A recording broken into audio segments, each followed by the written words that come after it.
Hey friends, welcome back. I'm here today with Rebecca Tolin. She's over in San Diego, California, really close to where I am, so that's really exciting.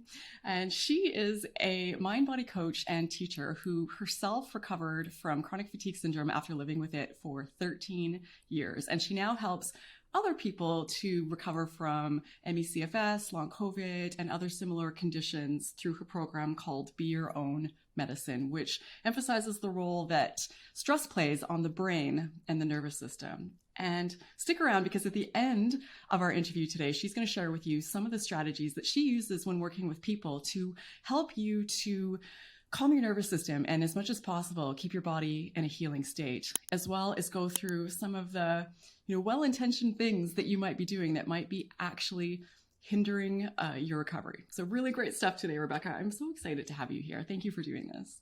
Oh, it's great to be back here, Raelan. I can't tell you how many people contact me and say, I found the thing that helped me recover through Raelan's channel. So you are saving lives. You are creating so much hope, and I really appreciate you.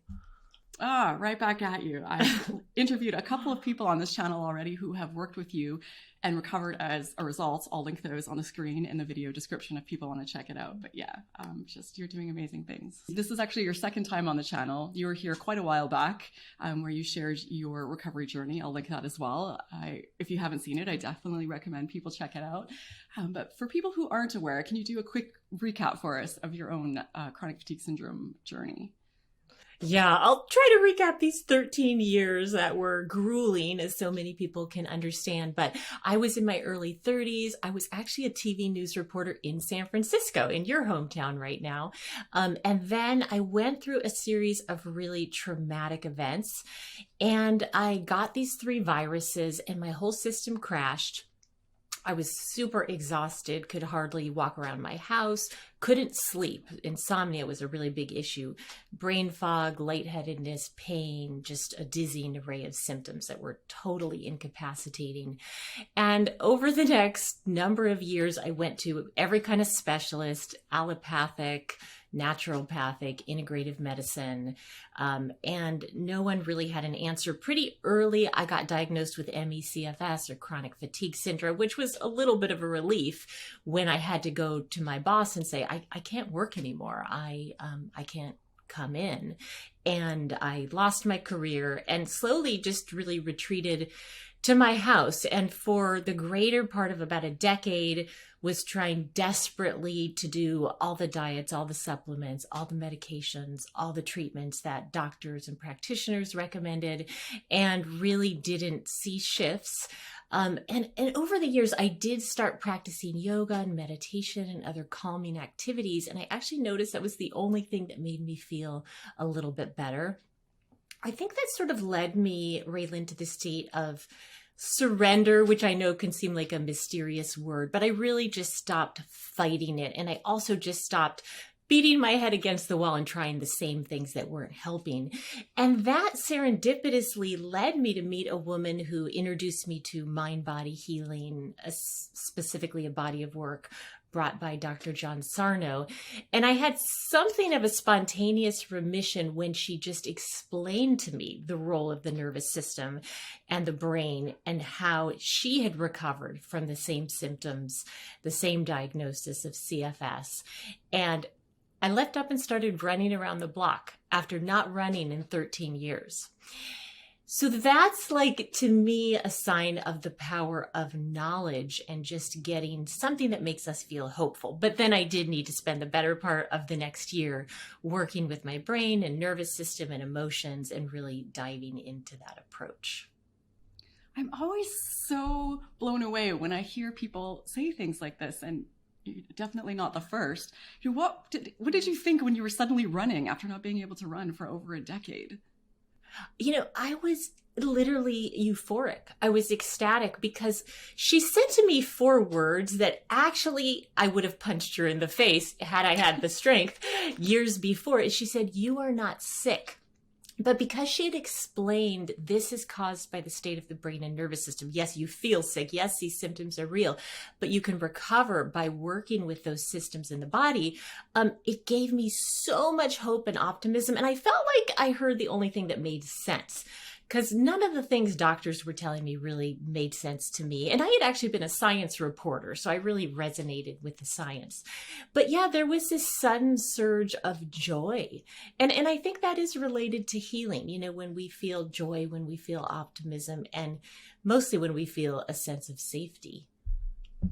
And it makes so much sense when you think about all of us that went through every test imaginable, spent thousands of dollars on tests, and everything in our body seems to come back fine.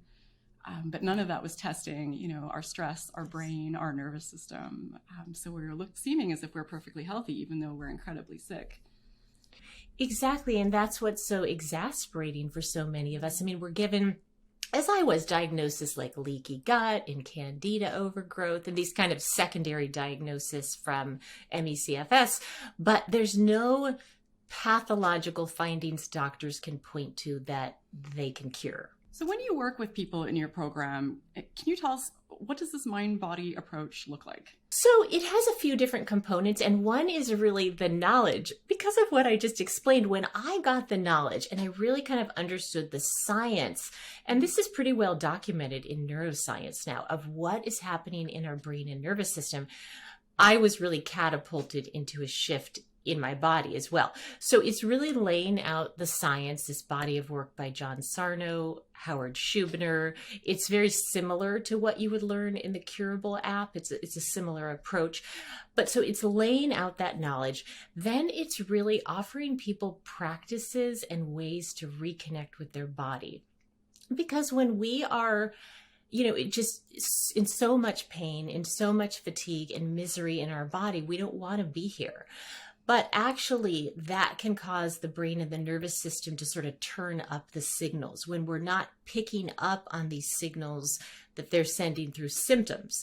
Because in a sense, symptoms are seen as a warning signal or a danger signal in this line of work. And we want to send back, first of all, we want to listen and interpret, is there really some physical danger? And if there's not, it's typically a psychological or emotional danger. Our system is still in a state of flight or fight from, it could have started with a virus as mine did or other physical triggers, but then usually a whole cascade of emotional triggers.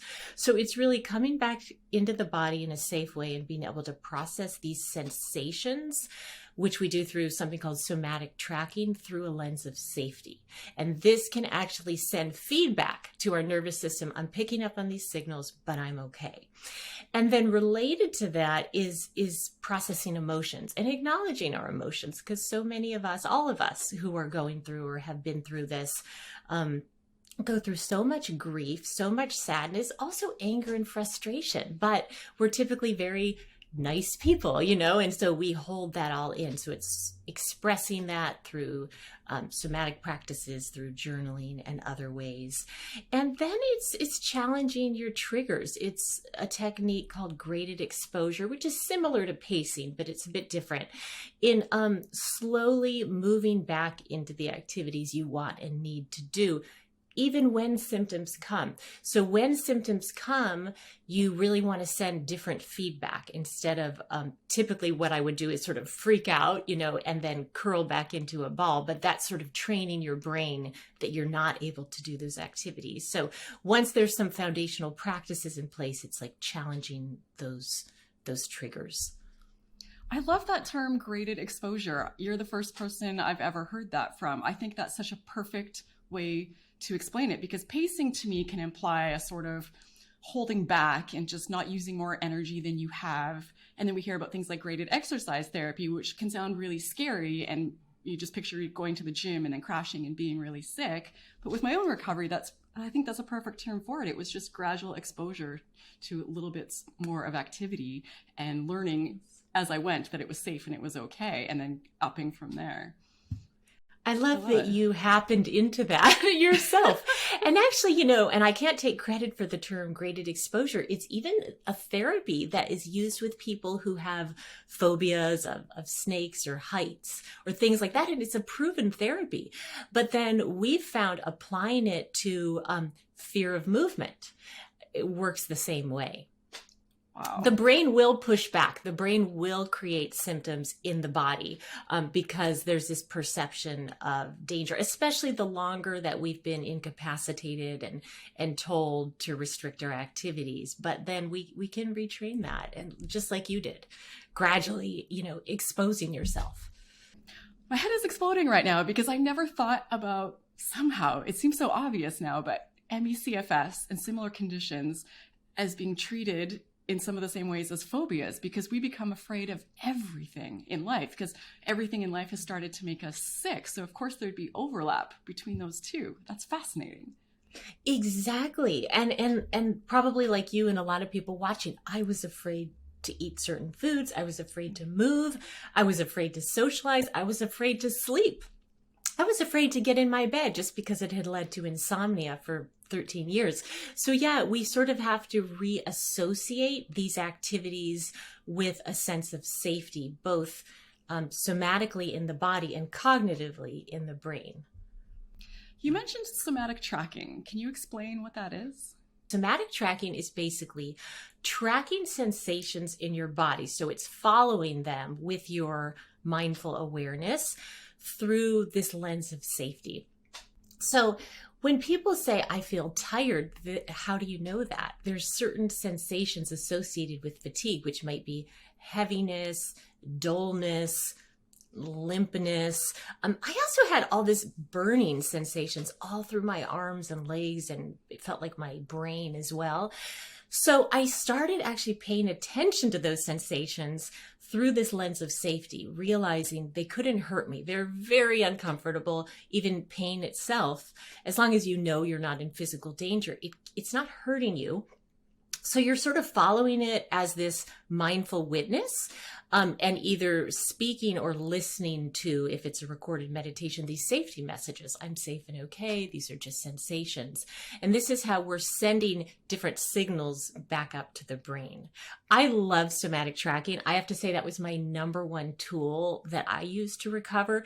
I started doing it every single day and every night. And what would happen that was really fascinating is as I was paying attention to pain or fatigue or brain fog, whatever it was, it often would start morphing into an emotion. Not always, but sometimes I would get like this anger that would rise up, and I would also feel that as a sensation, and then it would kind of release and I would feel better physically. So it was really interesting to start to notice physical sensations, what we call symptoms, and emotions or emotional sensations can be pretty intertwined sometimes.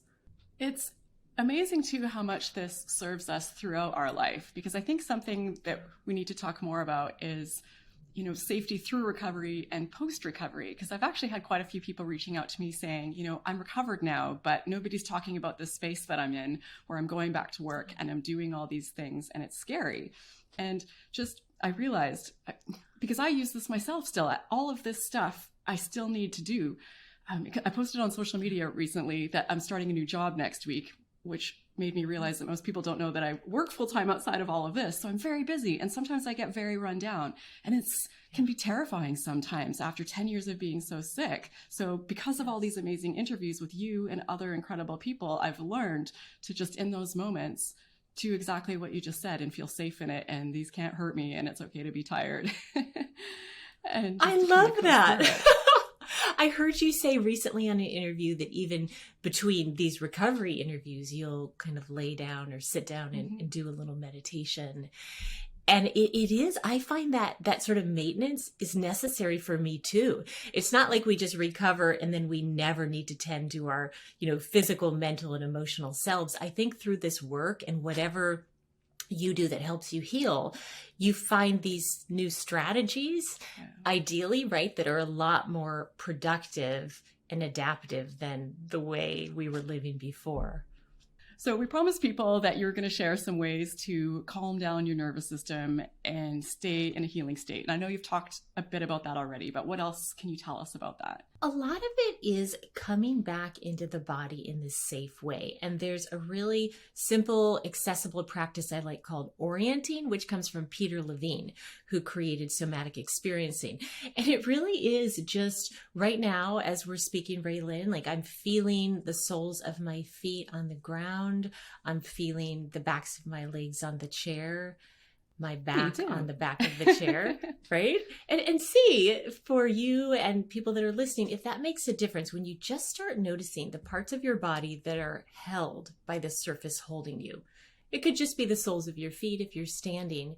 And so you start to bring some attention in the body in this visceral way, but also bringing in the other senses. So it's looking around. So if I was orienting just to kind of calm my nervous system, I might kind of look out the window or look around the room just like you're looking at a sunset or in this easy, casual way.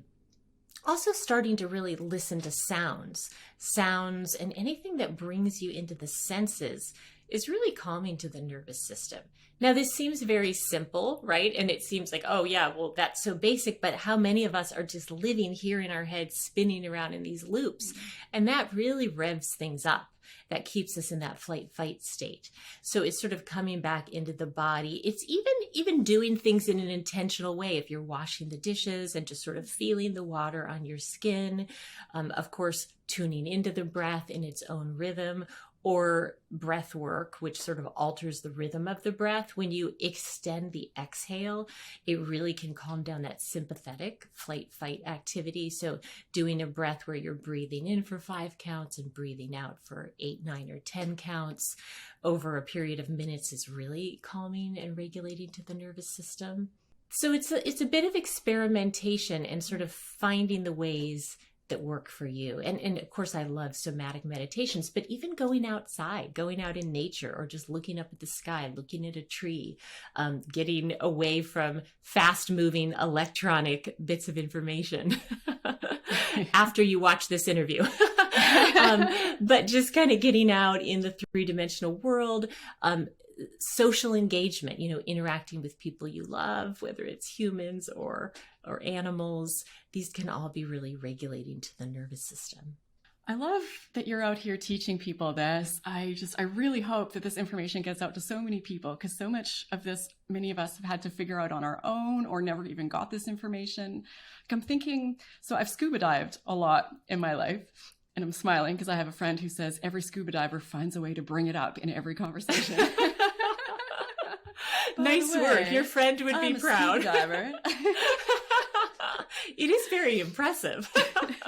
And I didn't know that about you, so you clearly don't say it in every conversation. Okay, there we go. But when I love scuba diving, and I've been literally hundreds of times. And when I'm going, I'm excited. I'm looking forward to it. I'm not scared. But if I haven't been in a long time, sometimes I struggle with claustrophobia. So if I haven't been in a few months, when I first go underwater, something happens almost like a panic attack. Like it takes over and I don't even see it coming. And I start to really, I start to panic, and it takes everything I have not to just bolt back up to the surface. And one of the things I discovered that really gets me through this is if I haven't been diving in a long time, I go down with something in my hand and I just rub it. And just that sensation of feeling my fingers and concentrating, and it just brings me back into my body and everything calms down. And within about 15 seconds, I'm good. And then I enjoy the rest of my dive and it's fine. But I didn't know that there was a name for that. And I didn't know that was a thing. I just discovered it by accident one time when I was diving, that it calmed me down. And now I do it every time. I love that. That's so impressive. You just found it yourself. And the thing is, these are innate to us. This is how humans have lived for thousands of years, right? Is we're interacting with the environment around us. We're feeling, smelling, tasting, touching. But because we're so sort of removed from our natural way of living and, the natural world, we often just get so in our head. And I know that when you're sick, it sounds like, oh, I don't have time to go just, breathe or look at nature. I mean, I used to spend every single moment just looking for a cure. But for me, when I realized the way the brain and nervous system react to stress, and that I was actually helping myself healing by doing these things, then it sort of like gave me permission. Yeah. So you talk about the polyvagal theory, and I don't fully understand this. So can you explain what it is and how it relates to fatigue? Absolutely. So Dr. Stephen Porges wrote and developed the polyvagal theory, and it explains these 3 primary states of the nervous system. The first one's social engagement, and that's when you feel good and social and connected and balanced in your life, and you can perform the tasks of of your life. But then when we start to feel threatened, we go down this ladder. So he sort of uses this metaphor of a ladder. We go down into sympathetic activation, which is flight, fight. And so that's when this is happening at the level of our nervous system, and our subconscious mind feel threatened that they need to either run or fight something. And of course, normally in the developed world, we're not running from a tiger. So it's an emotional or mental stressor. It can, of course, be a physical stressor too, but it's not usually a predator.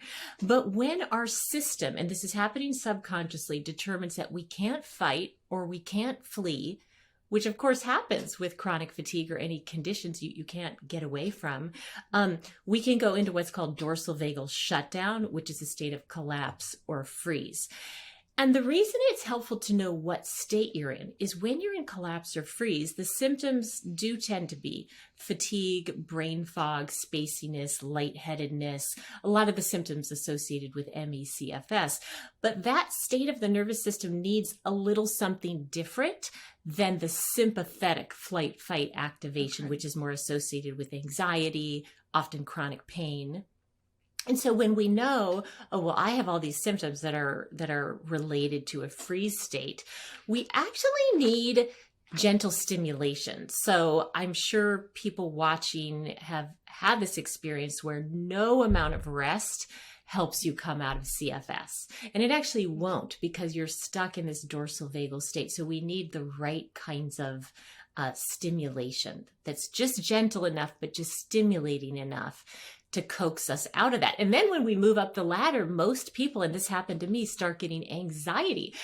I was like feeling energetic again, but I had never experienced so much anxiety because I went into flight, fight. And then we need actually more vigorous physical movement and things to sort of calm our brain. And so if you know where you are in your nervous system, it can help you find kind of the right remedies for that moment. I'm wondering how this ties into, because I'm thinking I interviewed Nick on this channel a while back. I'll link it if people want to check it out. Such a great interview. Amazing guy. But he worked with you and is now recovered. And he talked about how he had to learn self-compassion, mindful self-compassion as a part of his recovery. And he's like, I'm a blokey bloke. I love that line. He's like, I had to Google it. I didn't know what it was. I didn't either. Same thing, but right. I think it means like manly man, right? And he is. Oh no, he said he had to Google self-compassion because he didn't know what it was. Oh yeah. He did. He's like, what is she talking about? Like, I'm in chronic pain and fatigue. Why do I need self-compassion? And what is that? Yeah. And he didn't even realize. And I think a lot of us can relate how hard we are on ourselves. He's like, I wouldn't even let myself take a bathroom break while I was working. And he's like, suck it up, get to work, Nick. And a lot of us talk to ourselves that way. So, how can we learn self-compassion and how does that tie into everything? Yeah, I'm so glad you brought this up because I actually realized I also stumbled into it kind of like you did with orienting when you were scuba diving, but I sort of stumbled into self-compassion on my healing journey. Before I had the breakthrough, I really did start treating myself more kindly because I noticed as I was so hard on myself and I was the type A driven kind of personality. And I just applied that to my healing journey. That keeps the nervous system activated. So does self-criticism. That's still a form of fighting. It's just like the flight fight is turned inward. So that keeps us locked in that cycle. What I've really found is this incredible antidote to a lot of these personality traits that we have. And specifically people who develop these symptoms often seem to have that we're conscientious, hard on ourselves, give ourselves a lot of self-pressure, but kind of hold in our feelings, try to please others. But the antidote that's so effective is mindful self-compassion. And I've studied that with Kristen Neff and Chris Germer, because it really acknowledges our pain. We start out by saying, I'm really angry, or I'm sad, I'm feeling hopeless right now. And that's sort of the first step of mindful self-compassion. And the second step is the common humanity of just acknowledging it's human to feel this way. Of course I feel this way. And then the third step is bringing in self-kindness and really learning to treat ourselves like we would treat a friend. Because the great majority of us treat ourselves in ways we would never treat a friend. And if we did, we wouldn't have any friends, right? So it's changing that dialogue to one of, You're doing your best. I believe in you. You've got this, whatever helps you. And then really tuning into, what do I need in this moment? What's my unmet need in this moment? And I found that for people like Nick Koutsas and so many of my clients or students, they find it really kind of dampens a lot of this internal pressure that we put on ourselves that have a very real connection to chronic symptoms. This is not to say it's our fault. It is absolutely not our fault. We develop these sort of coping mechanisms in childhood, things like perfectionism and people pleasing. Gabor Mate talks about this in his work a lot, as a way to sort of fit in with our family and our culture. But then when we're holding them inside, it's like a boiling pot of water, and we need a way to acknowledge our feelings, release them, and bring in more kindness. And I actually find for a number of people I work with, when we add the self-compassion on top of the somatic tracking, the knowledge, the brain retraining, working with the nervous system, but it's like things are kind of working, but they still feel stuck. We add in the self-compassion, and that can just be like the missing ingredient for so many people, because it makes all these other techniques work much better when we just, can let go, be kind to ourselves, and find ease, in our body and mind. The more I talk to people like yourself, and I keep learning so much from all of these interviews, I realized how important it was to manage my nervous system and that fight or flight. So I started paying attention to things in my environment, people in my environment, triggering things on social media, the news, whatever. But in time, I came to realize that one of the biggest threats that I had to manage was myself. And I think a lot of us don't think of it that way, but we're the most dominant voice that we hear all day long. So it really is almost a starting place. It should be for most of us, I would think. And, one of the things that works, I think we're all going to find our ways that work. But one of the things that I came up with is I just ask myself as many times a day as I can, what does self-care look like for me right now? And that just causes me to stop, take a breath, and just check in with what's happening and see what I need. And I have reminders all over. It's even I don't know if you see the screensaver on my phone. I love it. That's fantastic. That's such a great question, because it causes you to really tune into yourself, right? In that moment, instead of just following a prescription someone else gave us, which might not actually be what we need in that moment. I do a similar thing. I sort of tune into, what do I need right now? Or what emotions am I feeling right now? And then it causes me to become present, really tune into some deeper needs. And sometimes it's just getting fresh air, or, having a cup of tea. Sometimes it's even just taking that moment and taking that breath and just coming back into the moment and realizing that you're spiraling, your head was somewhere else. But yeah, it's some really small, simple things can be really powerful, I found, definitely. I think actually the small, simple things, the daily things, and even the moment-to-moment things are the most powerful. I mean, I know I wanted this one cure that was going to solve everything, but it tended to be gradually tuning into myself in a different way again and again. So we said we were going to talk about some well-intentioned things that people might be doing that might be hindering their recovery progress, things about the way we approach it, about our personality. So can you tell us a bit about what some of those things might be?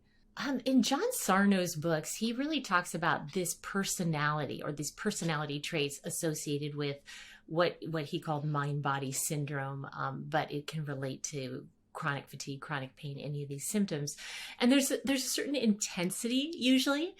I mentioned the type A personality, but coming at things in this very strong, driven, hard-headed way, I found that really doesn't work with healing, because our brain and nervous system are scared, and potentially in my case, I was traumatized. I mean, I really had elements of PTSD as well. So we've got to bring in more softness. I think also the things I mentioned earlier, like the people pleasing, where we're really, we learn to cater to other people's needs instead of our own. And it can be helpful to really look at how we're acting in relationships and learn to honor our own needs, as well as sort of that perfectionism, that conscientiousness. And when we're applying that to our healing, a lot of times what we really need is just a release of pressure. right, is more softness, more ease, more laughter, more play, which you might not always have access to, but just like you said, a deep breath, sometimes that's all you can do, and you can do that. So I think it's really bringing in some of the antidotes are the self-compassion we talked about, but also nature, animals, children, creativity, whether that's, I have one client who had really severe CFS, and she started knitting. She was this really intense person who had been in charge of a university in Europe. And then she started knitting and just like really feeling the yarn and seeing the shapes and the colors. And she's made incredible progress. She was totally bedbound, and she's doing so well. So other people, might paint or draw, or for me, it was writing poetry, but creativity and things that just bring us into more lightness and also just into the present moment, right? Into that zone state are profoundly healing to the nervous system. They actually signal that we're not running from the tiger, because when you're enjoying yourself, or when you're in a creative act, or when you're in nature, you are not in this revved up state. Now I finally understand why so many people like knitting. I've never really got it. It didn't seem like a super fun hobby, but it's so wildly popular, and that makes sense. And something else I'm hearing you say, at least what I'm taking away from this, is the importance of selfishness. Like, I think selfishness needs a new PR person, because we think of it as so bad. And one of the constant messages that I tell myself, which is harsh, but I need this, is when it comes to disappointing someone else or disappointing myself, it needs to be that other person, because I need to put myself first. And it sounds harsh and selfish, but for so many of us, we're wired the other way. We will disappoint ourselves 100 times before we'll disappoint somebody else. So I think sometimes we need those kind of smack you in the face sort of statements to remind you in those moments. Like, yeah, it sucks. I don't want to let other people down. I'm a people pleaser. I want to be liked, but yeah, it's not healthy. I absolutely love that pivot because the truth is we can never know or ensure that we're not going to disappoint someone else, but we can do our best to tend to our own needs and not disappoint ourselves. And I'm sure anyone watching knows that when you're so restricted with chronic symptoms, you're really limited in what you can give others. So I agree that selfishness needs a new sort of PR person. That's so great, because really being true to ourselves, being authentic, to me, and is true healing. And that's how we have more to give to others. And that's how we heal the world. Exactly. The more we take care of ourselves, the more we can actually do for other people. And we all know those critical moments where we are sacrificing our own health and wellness for somebody else. And those are the moments where we have to pull out that sort of tough love with ourselves and and just make sure that we're making ourselves a priority so that we can be there for other people long term. Yeah. Well, exactly. And that's in that way, these messages have these symptoms have a message often, because, there is a state of sort of alarm in the brain and nervous system, but there is often a message that I know. Socializing was a real trigger for me, but then I sort of realized I often wasn't really being true to myself. I wasn't telling people what was really going on for me. I wasn't really owning my truth, and it was very depleting. It was very draining. So they can have this sort of message for us to be true to ourselves. And then as we learn these new ways of living, the symptoms kind of fade away, because we feel safer when we're true to ourselves and when we're honoring wherever we're at in that moment. And I know you also consulted with a pilot study with a Harvard Medical Center doctor. So can you tell us a bit about that? Yeah, this was really exciting. So when long COVID started to emerge, I felt like so many of us, like, oh, well, that sounds just like CFS. That's so similar. And I was working with clients and students at that point, and they're presenting in a very similar way as people with ME/CFS. And then I was contacted out of the blue by a professor at Harvard Medical Center who's a physician, and he sort of stumbled across this discovery. He had severe pain. A lot of it was in his back and other places in his body, and none of the best doctors in the world could help him. And he sort of stumbled across John Sarno's work and this body of mind-body healing we've been talking about, and he recovered. And he was a researcher who had done clinical trials and many research studies. So he thought, oh, well, let's study this. So he did a trial with people who had chronic back pain, and they did incredible. I think it was about 3/4 had almost no pain or no pain at the end of this trial. But what they started noticing is a lot of these people also had long COVID symptoms, and it was during the pandemic, and they were getting better from those with the same kind of mind-body intervention.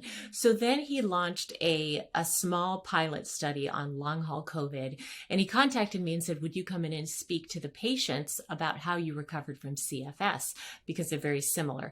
So I was very lucky to be consulting on this, and he's just released the results in something called a preprint publication, but he's awaiting publication in a scientific journal. But I can say that there were 23 people in this pilot study using the mind-body healing approach, similar to what we've been talking about.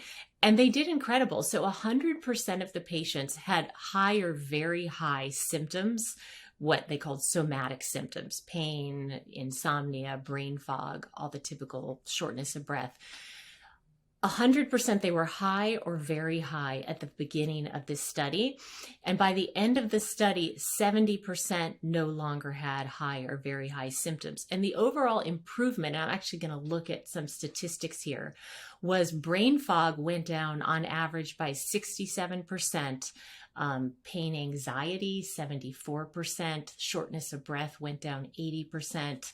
GI symptoms went down 50%, fatigue went down 44%. And this is only in 13 weeks.